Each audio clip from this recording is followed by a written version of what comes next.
if you look at core inflation, which is generally what central bankers look at when they want to look at, what are the inflation dynamics and what are the concerns they might have, that's running at 5.96%, and it's not just running at 5.96%. It has been growing and increasing over the last 3 months.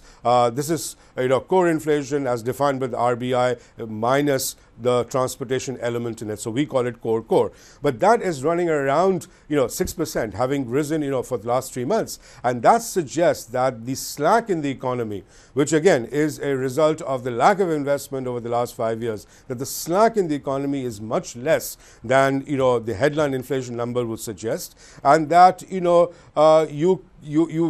RBI will have a very difficult time, or the MPC, to be fair, will have a very difficult time trying to decide whether or not they should stick to the headline inflation 2% number, which would suggest that inflation is under control and let's reward the world with a rate cut, versus the fact that core inflation has been rising and has been rising relentlessly, and it is way above where it should be, given all the concerns people had about slowing down growth, etc., etc., etc. So none of that has brought down core inflation. I think that's the worrisome part.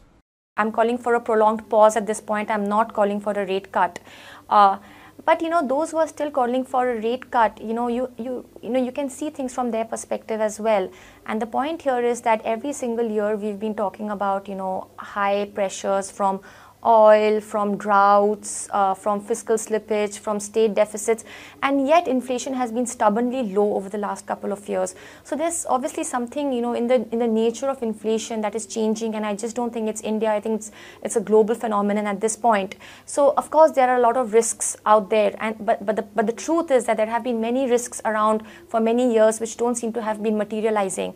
So I see what people who are calling for a rate cut are arguing. And yet, because I find that core inflation is so elevated, and I find that the details of the fiscal are showing that it is a little expansionary, I'm still sticking to my prolonged pause. There's no denying that I think rate cuts are needed.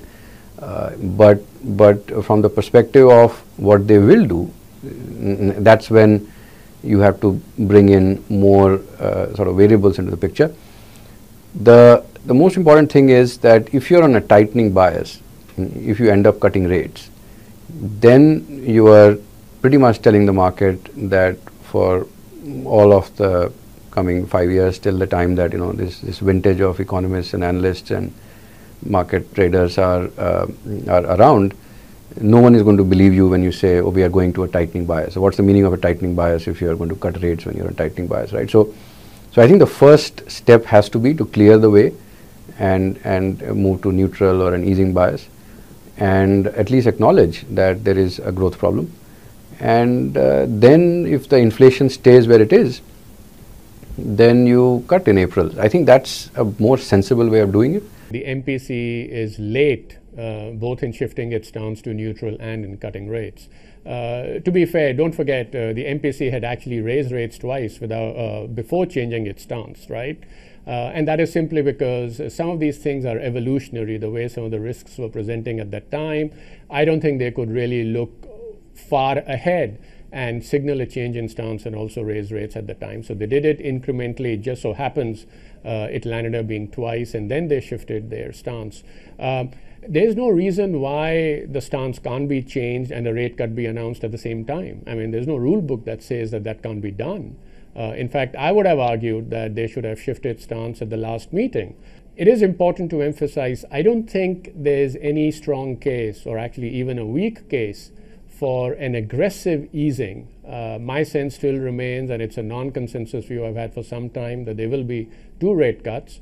And that pretty much justifies they can be on a neutral setting and still be able to come through with those. Well, I think they need to cut rates now, but if the postponement or the delay in a rate cut is justified by the fact that they need to change their stance and then wait and watch, which is a popular phrase these days, and then cut rates, I think we might just miss the bus or boat, whatever the expression is.